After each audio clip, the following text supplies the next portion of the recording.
Welcome back, everyone. I'm Julia, your host of the Mentorship podcast, a series that features diverse industry professionals. We mentor you by highlighting different fields and going through our guests' academic and career path, from high school to their current role. We are so excited to be back after the summer break for our Season 5 premiere episode. This was a very successful summer for Ment projects, and we have been preparing a lot of incredible resources for students and professionals. So be sure to follow us on social media to stay tuned for what's to come. In today's episode, we are joined by Dr. Marc Adler, a professor of chemistry at Toronto Metropolitan University. Dr. Adler earned his Bachelor of Science in chemistry from UC Berkeley, followed by a PhD in organic chemistry from Duke University, and also completed postdoctoral work at both Yale and Oxford. He has held professor positions in both the US and Canada, with his latest role at TMU. In today's conversation, we discuss how Dr. Adler navigated his career and made important decisions, as well as incorporated entrepreneurial endeavors with his startup Visix, which focuses on innovative spirits through chemistry and collaboration. This is a very special episode because Dr. Adler was one of my professors during my undergrad in chemistry, and he has become a very important mentor to me. So now, here to mentor all of you, it is Dr. Marc Adler.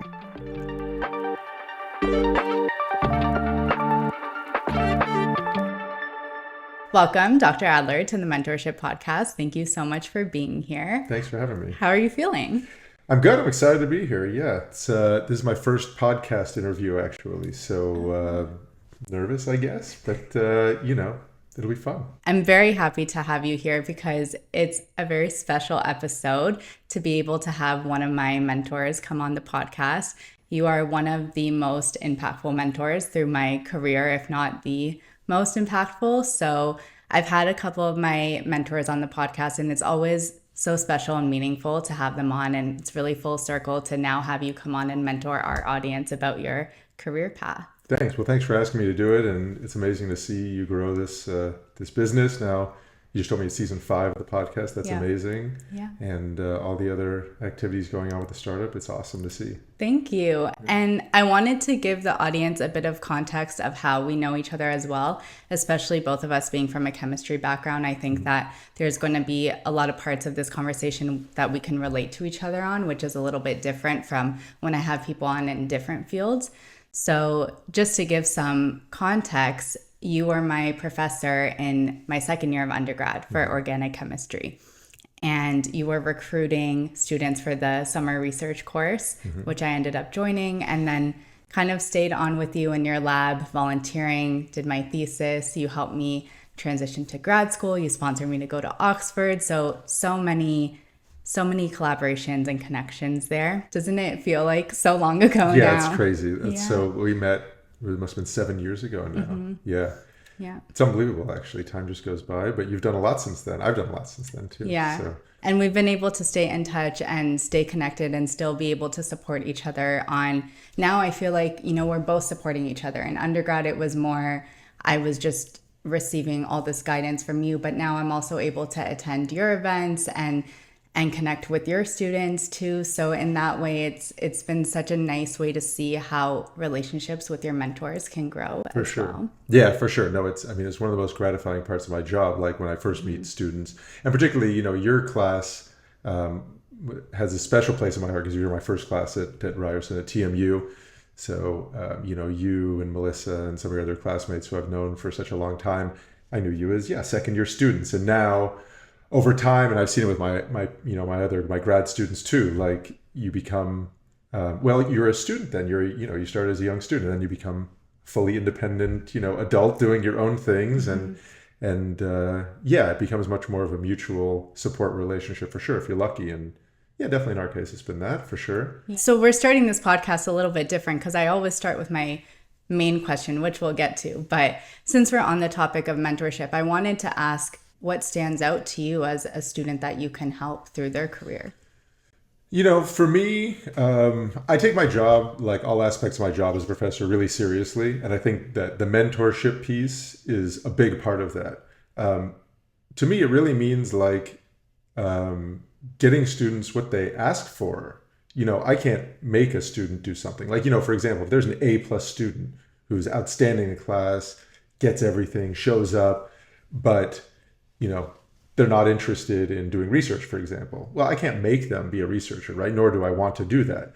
But I can talk to them and see, what are they excited about, and how can I help them to achieve what they want to do. And I think it's so important. I tell students that I interact with all the time, it's not just about going to class. Make sure you're making time for those office hours, because you want to, even just course-wise, you want to have questions prepared and be able to get those questions solved for your exam. But at the same time, you're making connections with your professors, and they're going to remember you. I always hear from my professors that they remember the ones who went to office hours. If you see a professor who's open, take advantage of that opportunity, get to know them. Definitely. Yeah. I mean, I think when I was a student, I didn't really have that. I had a grad, when I was an undergrad and I started doing research in the lab, I had a graduate student who became like my mentor, but I never formed that kind of relationship with a professor. Even my research professor, I have a good relationship with him now, many years later. And at the time we got along, but he wasn't like a mentor per se to me,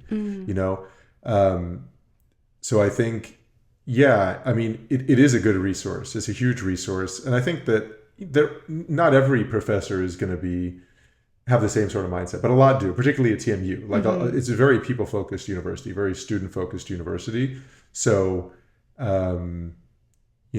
people take that part of their job very seriously. Let's get into your career path as well, because that's the main focus of today. So I am going to start now with my opening question that I usually start with to get to know you better. Mm-hmm. So what did you want to be when you grew up, and what kind of things interested you when you were younger?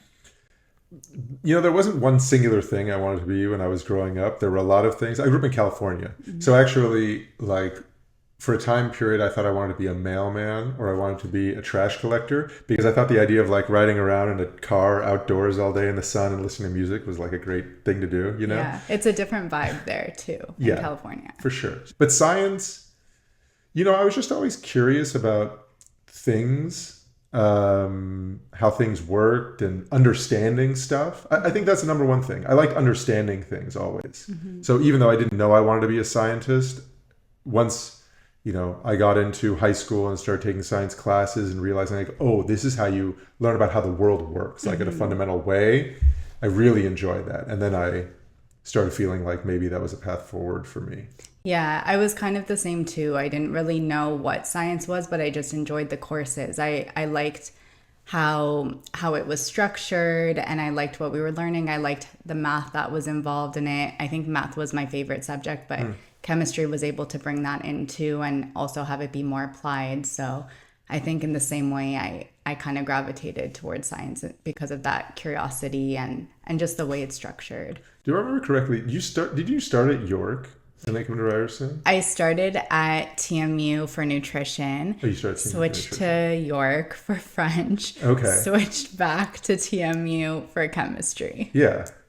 See, that's very normal, right? I don't know how many people, you've had a lot of people on the podcast. I can't imagine very many of them were like, oh, I'm a chemist now, and I wanted to be a chemist since I was 5 years. I don't know. Yeah. It takes time.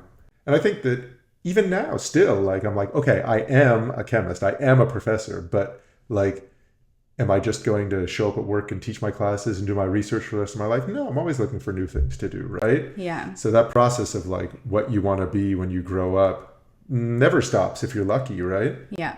Yeah, exactly. And you don't really know what things are until you explore it, and you don't even know what's out there until you start getting out there and talking to people or learning about it. So that was definitely my process as I was switching programs and trying to figure it out. And sometimes I feel like I still am. I'm not working in the lab anymore, right? Yeah. So it's definitely always a growing and learning process. I'm interested in hearing a bit about your experience in undergrad. We have had a podcast guest on before who also did chemistry at the same university as you, which was UC Berkeley. So we won't get too much into the landscape because I'll link that podcast below. That was with Professor Helen Tran. So I do want to hear, though, just about how the experience was for you and how you started to navigate the type of research that you liked, if you even liked research. So what was that process like for you? For me, my undergrad experience was just very random. I wasn't a good student. I enjoyed learning. I enjoyed chemistry. I was still enjoying it and enjoying the labs and stuff and enjoying my classmates. I was in the College of Chemistry. So I listened to Helen's podcast, actually. It was excellent. But she was talking about how she wasn't in the College of Chemistry. She took like the pre-med version. So I was in chemistry. I started as a chemistry major. Then I thought I wanted to do chemical engineering for a year. So I switched into Chem Eng, which is still in the same college, so it was easy to do. And then I switched back into chemistry. For me, the path only became clear when I joined a research group. So at some point in my career, at some point in my undergrad career, I decided I wanted to go to grad school. And the reason I wanted to go to grad school was because I thought, well, I don't know what I want to do, but if I have a PhD, that'll keep any door open for me, right? I didn't want there to be like a ceiling on what I might be able to do. My study partner, who is also my neighbor, was talking to her about it, and she's like, oh, you should join my research group. I'm like, cool, what do you do? She's like, I do organic chemistry. I was like, okay, well, I got a C in organic chemistry. Like, can I do it? She's like, I'll ask. Okay, fine, I'll ask. So then she arranged for me to meet the grad student. We went out for beers. So he bought the first round. His best friend was there. This is my mentor, Chris Beaudry. Chris Beaudry bought the first round. His best friend, Stefan Gradl, bought the second round. And I insisted. I was like, okay, you can buy this round, but only if we stay for a third round so that I can buy. And he told me later that the only reason he agreed to accept me in the lab is because of that, because I insisted on buying them an equal round. In a lot of ways, it's how you interact with the other members too. It was very important. That was the thing, exactly. It was about fit. And I was being true to myself, right? I mean, I was, of course, trying to impress them. But more than that, I was like, it was as much about fit for me, too. Like, I want to see, like, okay, who are these people? You know, what's this about? So anyway, I got into, this was Dirk Trauner's lab. So I started working in Dirk's lab doing organic synthesis. Not because I had any interest in organic synthesis at all. Because it was just an opportunity, like the one that was presented in front of me. And then that experience was transformative. And so Chris really pushed me and challenged me in ways that I'd never been pushed or challenged before. And I showed myself that I could step up and do it, actually. I really demonstrated to myself, like, oh, wow, I can be an A student, actually. I got straight A's my last year at Berkeley after being, I had a 2.3 GPA going into my final year applying to grad schools. So that's how I got set on the path to doing organic chemistry. Wasn't really a very thoughtful exercise at all, actually. I mean, in some ways, these things are luck or just kind of how things come about, because I feel like that was the same for me as well. It was about the PI and who I connected the most with, and it just happened to be that your lab was an organic chemistry lab. I don't think I necessarily had a certain passion or priority for one of the chemistries. I do think it ended up working out because out of all the different types of chemistry, organic is, it has like patterns to it. It has a start and an end with the reaction mechanisms, and me having that kind of math brain and liking that side of science, I do think I resonated the most with organic chemistry.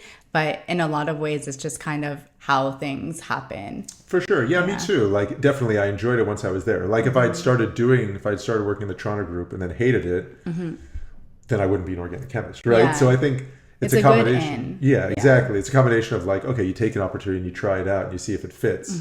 I was lucky, and you were lucky, actually. Your first research experience really set the path of what you enjoyed doing, at least in terms of like research. So as you were starting to gain this experience in research and learning more about what you're interested in, you had this idea to go to grad school. What was the transition there? How did you end up landing on doing your PhD at Duke University?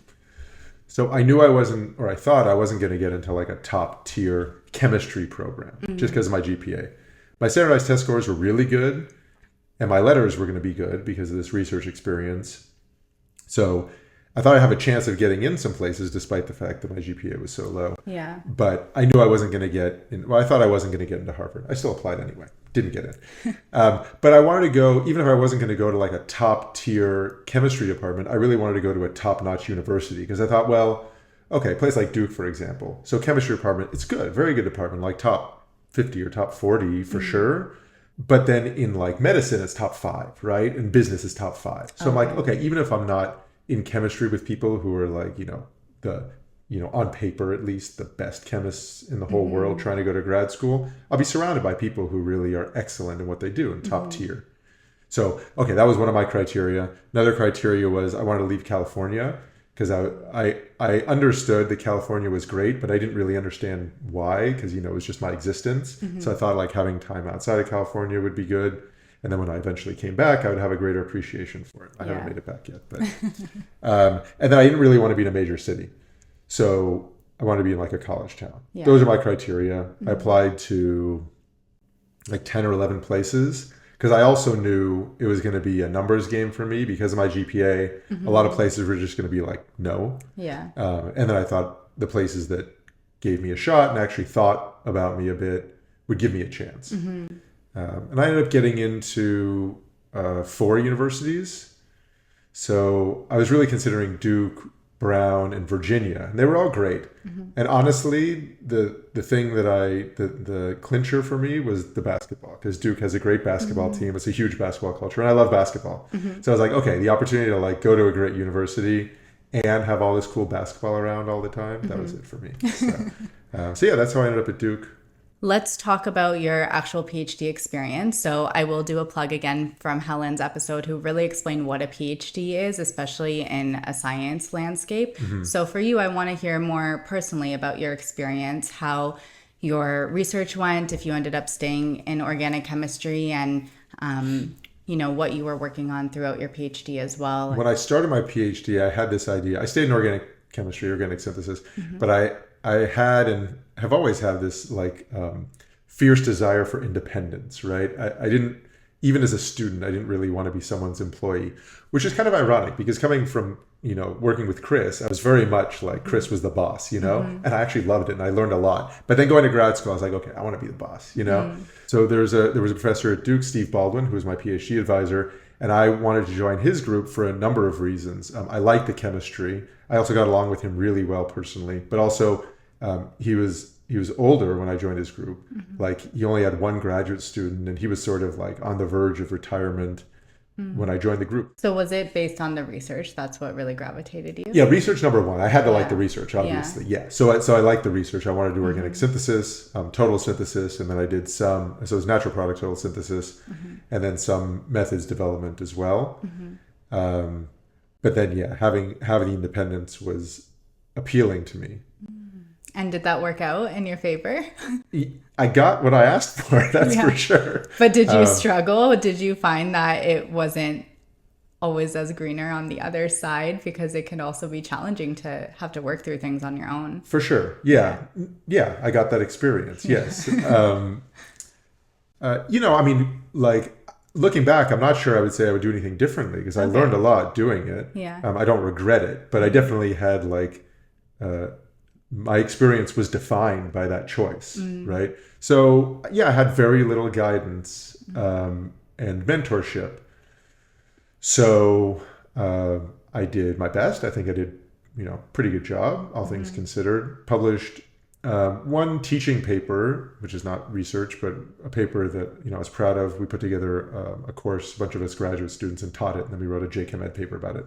But I only had one research paper from my entire 5-year PhD. One of the questions I was going to ask you is how you kind of navigated the challenges through your PhD, which I feel like, having limited guidance might have been one of them. For me, I needed to have guidance because I found research very difficult and I'm very hard on myself. So if my research is not working out, I feel like it's because of me, and I see everybody else doing well and their projects seem like, it always seems that way, right? Everyone else's project is progressing and you're still stuck on the starting material or something like that.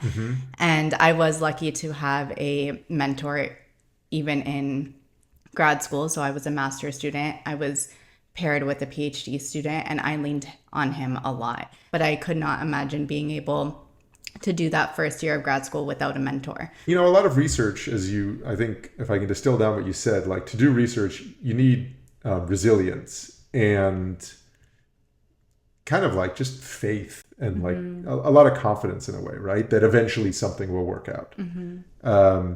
And that's not something that anyone has naturally. Well, maybe not anyone, but most people don't have it. I certainly didn't. So the support to like help me get through those times, I had a lot of good friends at grad school. I was really lucky, and older graduate students who I was very close with who could help support. But I didn't have guidance on the project, right? So things, were very slow. I wasn't as productive as I could have been. But in terms of like learning how to deal with the ups and downs of research, I did have support for that, fortunately. Yeah, like you said, in the form of like peers and stuff. Yeah. Also, my parents and my sister have always been like super supportive. So even though they know nothing about chemistry, and always very positive. So I can call them and be like, oh, this sucks and nothing's working and whatever. And they were always very positive and helpful and supportive there. So then when you were kind of nearing the end of your PhD, what were your thoughts then? Were you planning on doing the postdoc? What was going through your mind? So at some point during my PhD, I thought that being a professor would be a good path for me because I love the research and I had a lot of good opportunities to teach and mentor as a graduate student. And I really enjoyed all of that. So I thought that might be a path for me, and I knew I needed to do a postdoc to do that. And also, I wanted the experience of being Berkeley, as Helen said actually in her podcast when I listened to it, she said Berkeley was a very intense place. It is. I found the research lab to be very intense, competitive at times, not even that healthy sometimes. So I was happy when I got to Duke. It was not like that. I could work, I was very self-motivated at that time in my life. So I didn't need any sort of external stimuli. And I was happy to just not be part of a rat race, just to do my thing. Yeah. But then after I was finishing my PhD, I was like, okay, maybe I need to re-expose myself to a more rigorous environment, get myself back into the fire a bit. And I thought I could do that in a postdoc, and then also just take the next step towards hopefully being a professor. Okay. So then how did you end up at Yale for your postdoc? Was that something where you connected with the PI first, or it was just a typical application process? No, so in that case, I did have a personal connection. So I did my postdoc with Andy Hamilton. When I was a grad student at Duke, the program underwent this external review. And so they brought in faculty members from other universities, like prestigious universities. So we actually got to sit down, a group of us grad students got to sit down with these, esteemed chemistry professors from all over the country to tell them what we thought. And so I got to meet Andy then, and he is a charismatic guy, and I knew his research. His research is in like physical organic chemistry and bioorganic, like bioapplied stuff. And I really liked his research. So then after I met him, I was like, okay, this guy is like amazing. I would love to work for him. He also, he was an administrator. So he was the provost at Yale. Okay. And I thought that was super cool, just like being a researcher, but also having a hand in like, a larger hand at the university, like on a larger level. So I went through the exercise of like making a list of all the people I might postdoc for and looking at every university, within like the top 50 and identifying, clicking through all the faculty lists, making spreadsheets and like ranking all the various things. And particularly I was looking at people who sent people into academia. So like, I wanted to see how many of their postdocs and graduate students went on to be professors elsewhere. Because I thought, well, let's put myself in an environment where that happens, Yeah. So I was pretty strategic about it. And Andy's lab really ticked all the boxes. It just happened to be at Yale. It was, I didn't like target Yale as a specific place I wanted to be. Just so happened to be that. And with a postdoc, you apply to the professor individually. I'm not sure if your listeners or you know that. Yeah, but like it's not a job application. Exactly. It's a job application to a professor. You don't apply through the university. There's no like official, avenue to do it. Yeah. And in the States in particular, there's not even postings oftentimes. You just cold write to a professor and you just say, hey, I really want to work with you. Interesting. Because these people have flexible money and you do it far enough in advance. I wrote him like almost a year before I started and said, hey, I'm graduating next, spring. We have some money. I'd love to come do a postdoc with you. That's good to know. Yeah. And then I had to badger him. So I was really, I mean, it was like I emailed and then waited a couple weeks, then emailed again, because a lot of people when they apply for postdocs also, they'll apply to a bunch of people and just see what happens, right? Like I did with grad school. But I wanted to take a different approach. So I just emailed him, and I told him that. I said, I'm only emailing you, because he knows that professors know postdocs will email widely. I said, I'm only emailing you. I'm going to wait to hear from you before I do anything else, because if you want me, I'm coming. Because I wanted to make that sort of impression on him.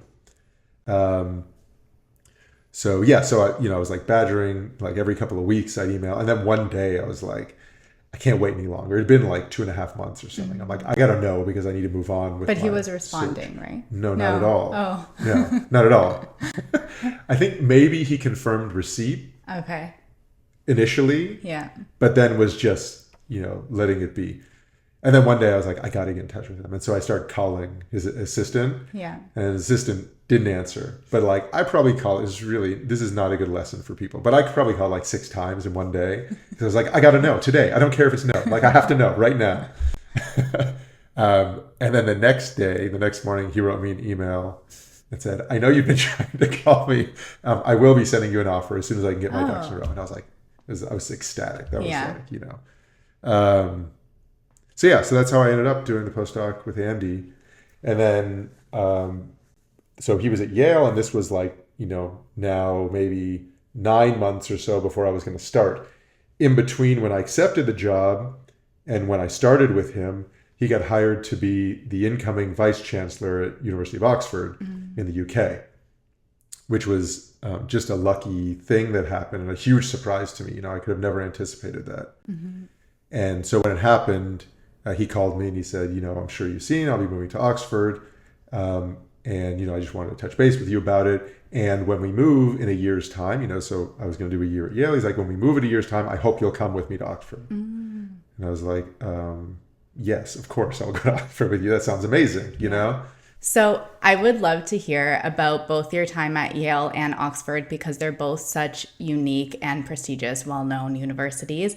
I also want to take the opportunity to, when we talk about Oxford, to talk about my experience there, because you sponsored me to go to Oxford. So I'm excited to talk about it, because it was such a special time in my career. Yeah, it was. But yeah, so let's talk about Yale first a little bit. If you can kind of tell us about the lifestyle there and what it was like there, and then we'll talk about Oxford. I was only there for a year. I don't feel like a very strong connection to the university in the way that I feel to some of the other places I've been. But it was cool to be there. I mean, being a part of an Ivy League university and feeling like, I got rejected from Ivy Leagues as an undergrad, and I got rejected as a grad student, and I'm like, okay, I'm here. I made it, I think, a big thing for me, both at Yale and then even more so at Oxford, to be honest with you, is like being in an environment like that where it's, reputationally and truly a collection of like very, very smart and high achieving people. And then going there and being like, I can do this. Like, I belong here, that is huge for, for the psyche of a student. Right. And for me, it was no different. Like going there and being like, oh, I'm not just here, I'm like a person who people come and ask advice from, I'm like mentoring these people who are like, ridiculously smart and ambitious, and I must be one of them, So having that experience at Yale, and particularly at Oxford, not to jump ahead to that, it was really meaningful. This theme that I feel like you haven't said it, but the idea of like imposter syndrome too, right? Not, you're at these places that you feel like everybody is so smart and it's so prestigious, it's on this different level, and now you feel like you're part of it. Sometimes you might even feel like you question if you are supposed to be there, if you do fit in, if you are good enough. But I think at the end of the day, everyone is feeling that way too, even the ones who are very smart and come off that way. I think at the end of the day, like you got there, you got in, and you're doing it, and for everyone, there are going to be times where research fails. Even in Oxford, the people there are going to be struggling with that. And, that is you fitting in. Everybody is going through that. I mean, of course, we all experience imposter syndrome. One of the ways I've tried to combat that is just to step outside of yourself a little bit and say, okay, well, what objective measurement can I take to say I belong here, you know? And I always thought about it that way.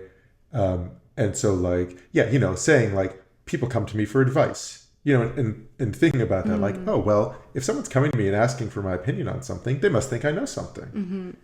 And if they think I know something, I probably do. Because if I gave them crummy feedback or bad ideas, they wouldn't be asking me, you know, they wouldn't be coming back to me. We wouldn't be having weekly meetings about this, you know, or my boss asking me to do certain things. And you're like, okay, he must have faith in me. He must trust me. So that's good. So I think looking at those external cues to sort of guide that, even as you go on, right? It's really easy to look at ourselves and be critical and think, you know, see all the things we're not doing, right?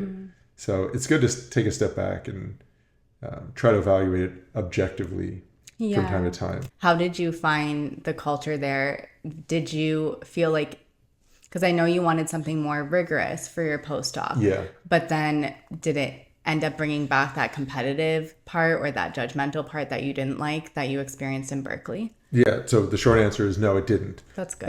Yeah, and particularly, I mean, I found Oxford to be a really supportive department, actually, a really nice department.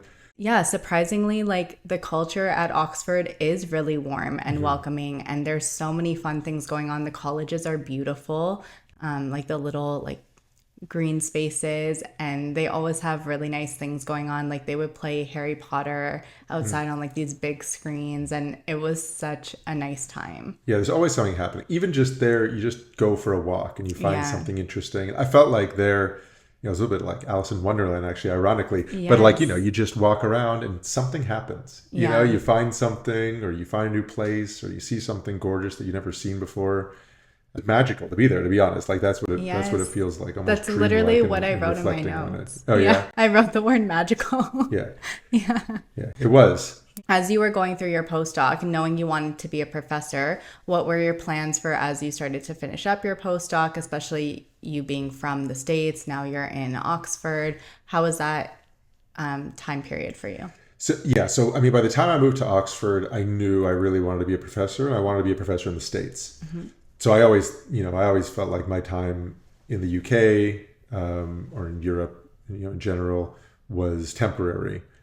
So going into that third year, there's this really definitive academic cycle where, like, if you want to apply for an academic job, like right about now, you'll start seeing postings for academic jobs for fall of 25, and postings will come out for the next few months, and the process is so long. You know, like you send your applications, and then some places will do long list interviews and then bring people on campus for short list interviews, and they hire in like March or April. Like it just takes a long time. Because of the move to Oxford, because Andy was an administrator and kind of also hands off with research in a lot of ways, I also wasn't that productive as a postdoc. So, you know, I think when you're applying for academic jobs, a big thing that people, like the most important thing that people look at is your publication record. Yeah. Not only did I not have like a lot of glamour publications, I only had a couple of publications, period. So I applied to like 60 places. I got one interview. Turned out they actually got the job pulled. So they were going to offer me the job, and then the funding got pulled. They weren't able to hire anyone that year. Okay.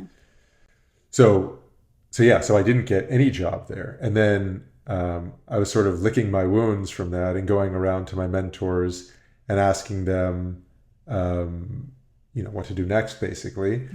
And one of my mentors, Martin Smith, who was Sam's PhD advisor, actually, one of those young organic chemists that I mentioned, who I became friends with, he said, well, you should write people who you know at the places that you didn't get a job and get feedback in your application. Yeah.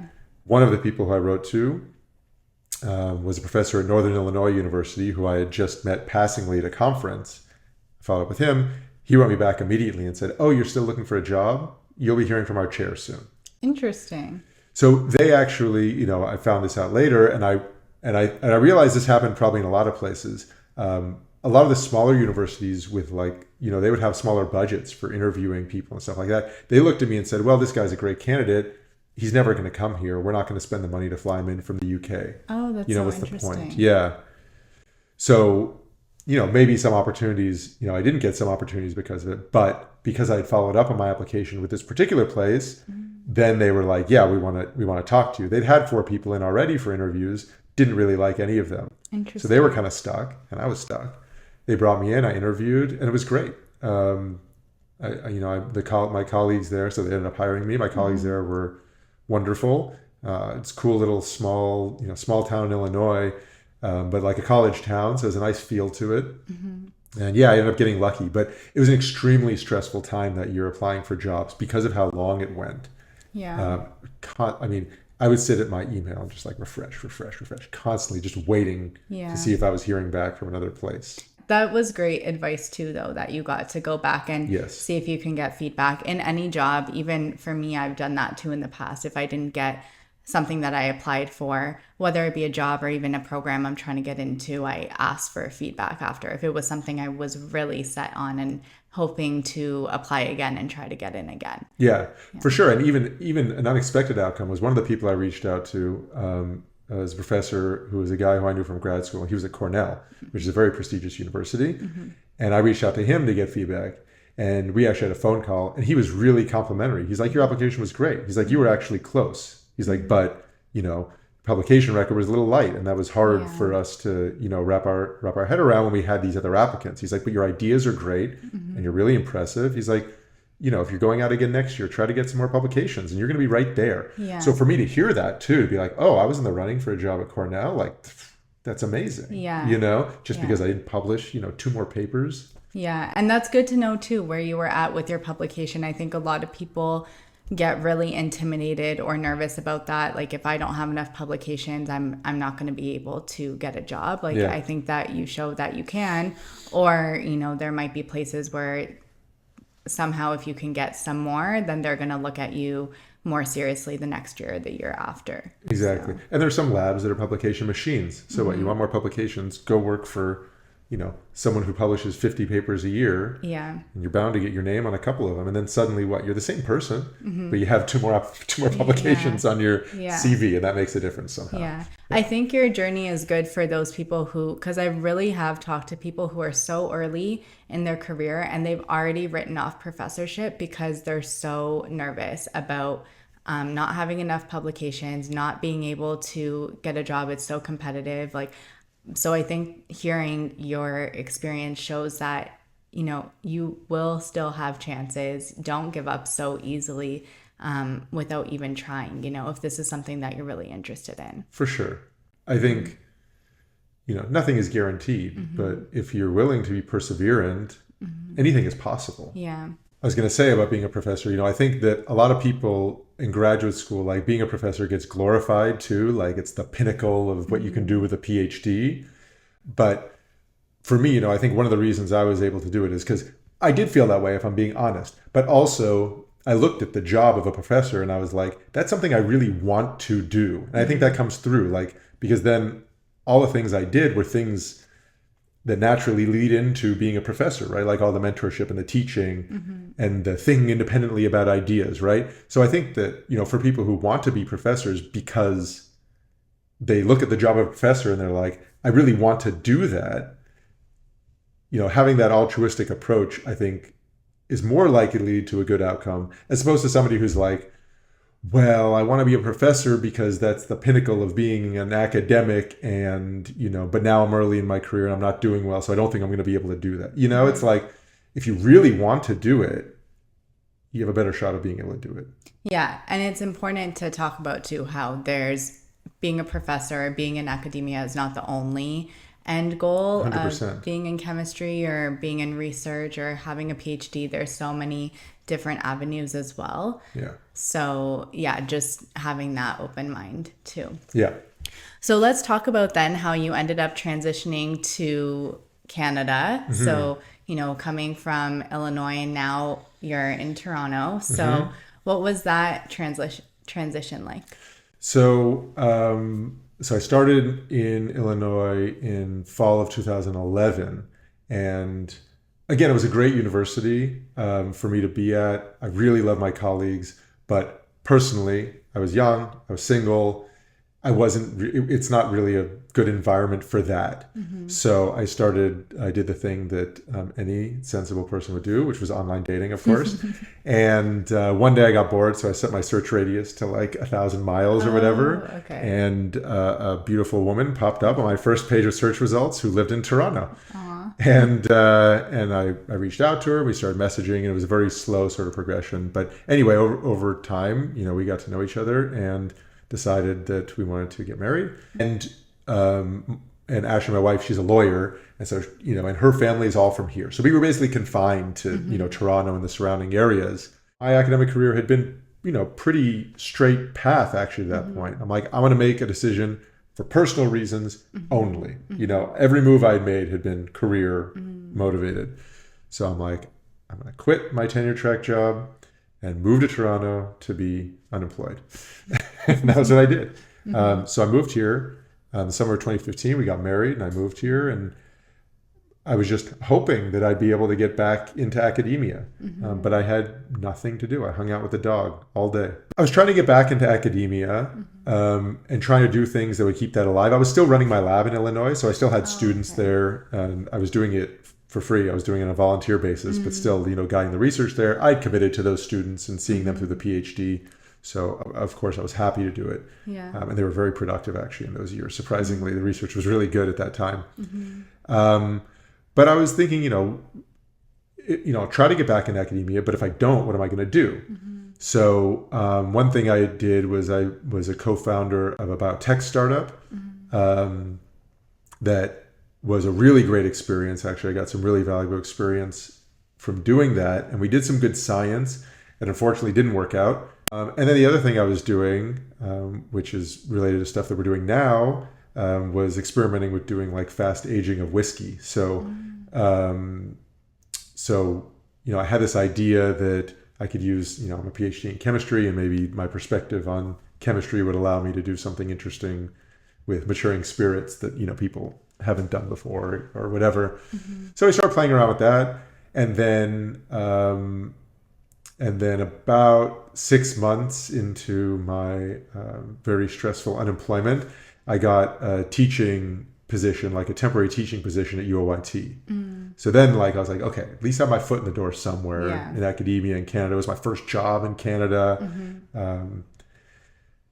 So I went there, and it was just supposed to be a teaching appointment, but I had great colleagues there, and two of the guys who were there, Jean-Paul Tessanier and Yuri Bolshan, who've become good friends of mine now, they were really supportive of me and wanted me to have the opportunity to try to build my research profile in Canada too. So they let me do a little research too. And I took on a thesis student, David Ravindra-Rajan, who then subsequently, I'm kind of sidelining ahead, but he became my grad student at TMU, and now we're running this business together too. I feel like we did kind of talk about your time at TMU throughout our discussions, and when you started and how you started developing your lab there. So I do kind of want to skip ahead to where you're at now. Sure. But if there are, major points you want to talk about from TMU, please feel free. I think in general, it's been so nice seeing your lab progress too. Like we said, I was one of the first members in the lab, and now it's been 7 years. So I think it's so awesome being able to see a lab progress.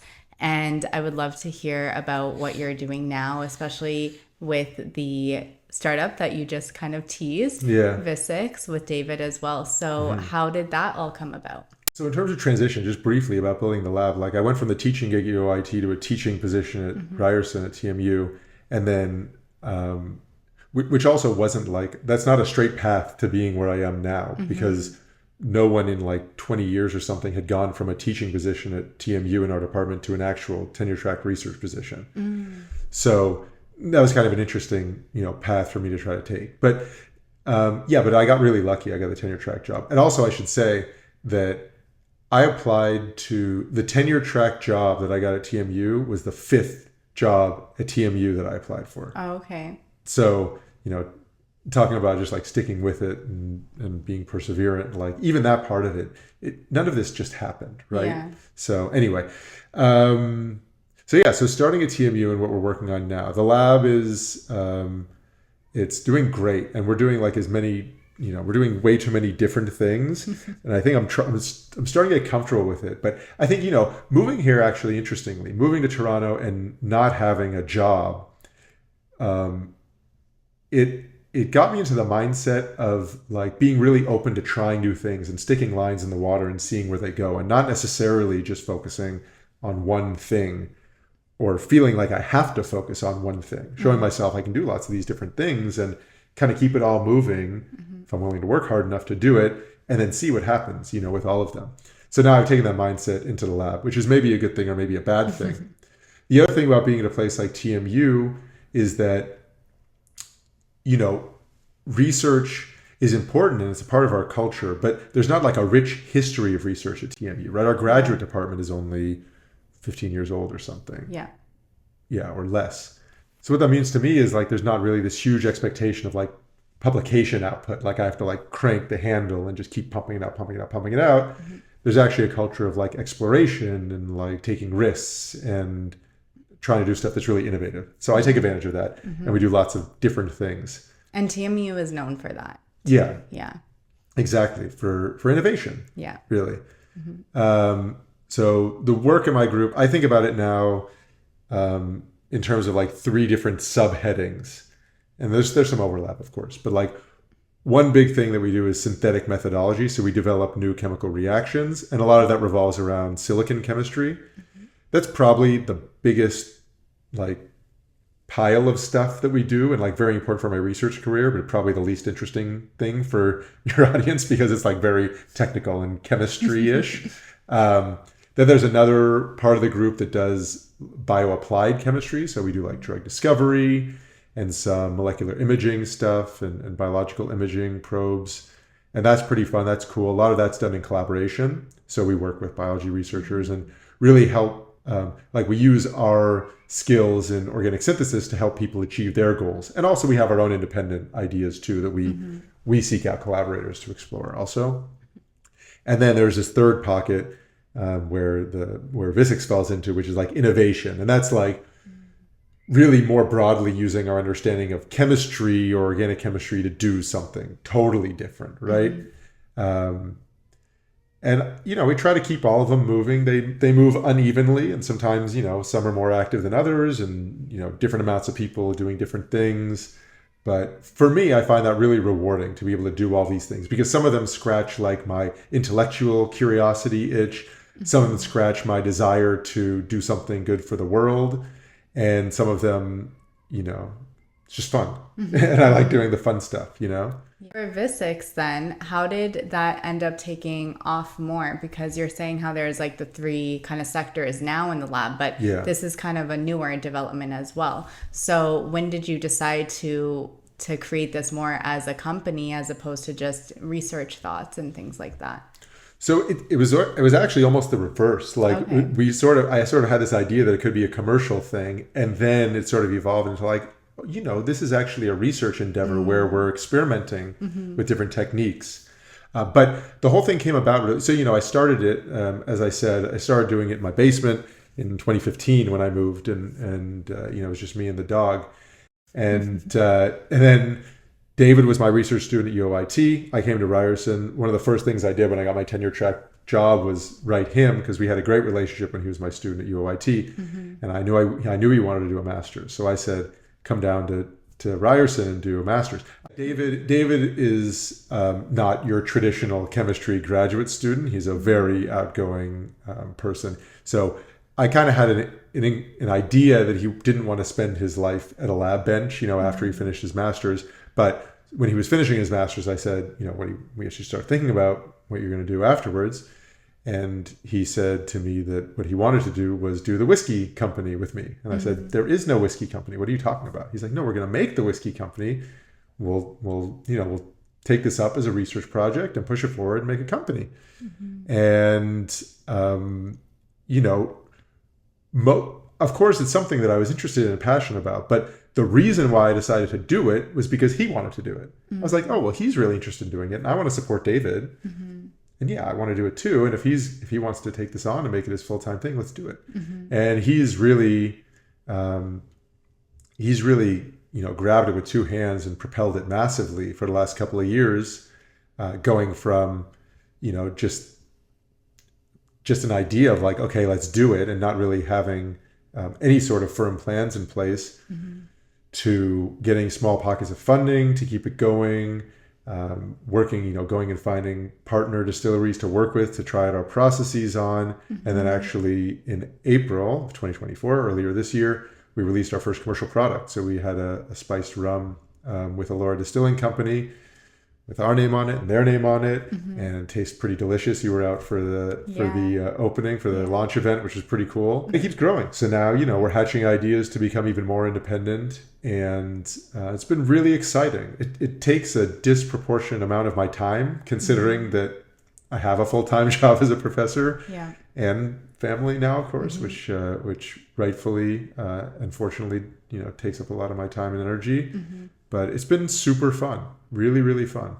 Yeah. And just for context, I feel like you said it briefly, but what Visix is doing is it's maturing the alcohol, specifically the ones that you've been talking about, rum, whiskey, maturing it faster, right? Through chemistry processes. Yeah. So it started off as us wanting to age things faster. It's really blossomed though, because with our techniques, we can do things that are, well, different, to put it bluntly. And so it allows us to really innovate in spirits, not just to make the same products or the same taste profile that people are familiar with and do it faster, but also to make different taste profiles. Like, for example, so spirits are made by, you ferment alcohol, and then you distill it to get it higher proof, and then matured spirits go into barrels, and then you just wait, which is crazy, actually, if you think about it. Like, it's been done like this for hundreds or thousands of years.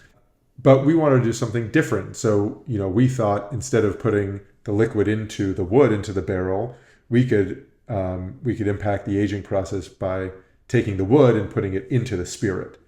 So increasing not just surface area, which is a lot of people just think it's about surface area, but there are a lot of other aspects to it. And we've experimented with different sizes and shapes of wood, different treatments of the wood before it goes in, and really found some interesting ways to impact flavor of spirits. Barrels are made from white oak, always.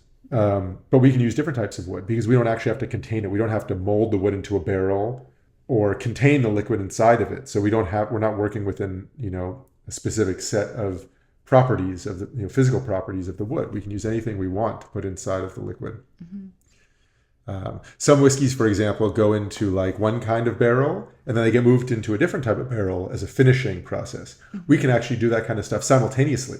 So then it's like exponentially faster. So, so faster is part of it, but now really what we want to do is to turn this into not something that's people equate faster with cheaper, and we don't want to make cheaper. We want to make better or different, at least, right? Something really high quality.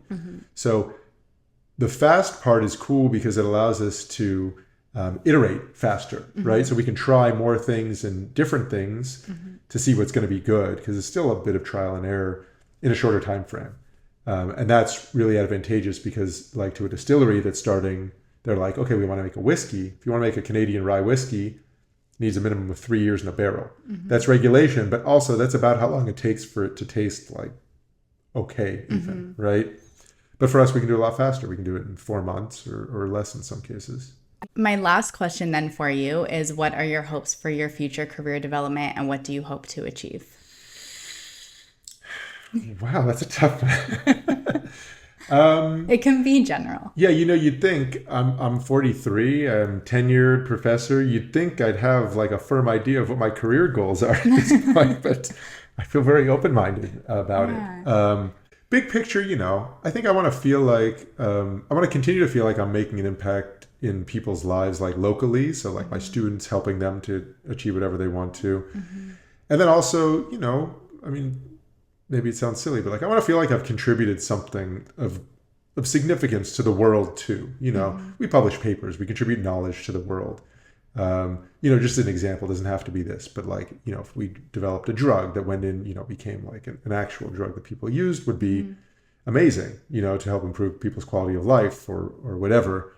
That would be something that would be really meaningful. We're working on this company now. I think, launching something that was successful and sustaining and the metric I would measure it by is like providing David a salary that he could, very comfortably live off of, or even be filthy rich would be amazing. That would be a good metric of success for me. And really just to seek new challenges, I think. Yeah, I don't really have any firm goals about what I want to achieve. Just to like have fun and, put good into the world. Yeah.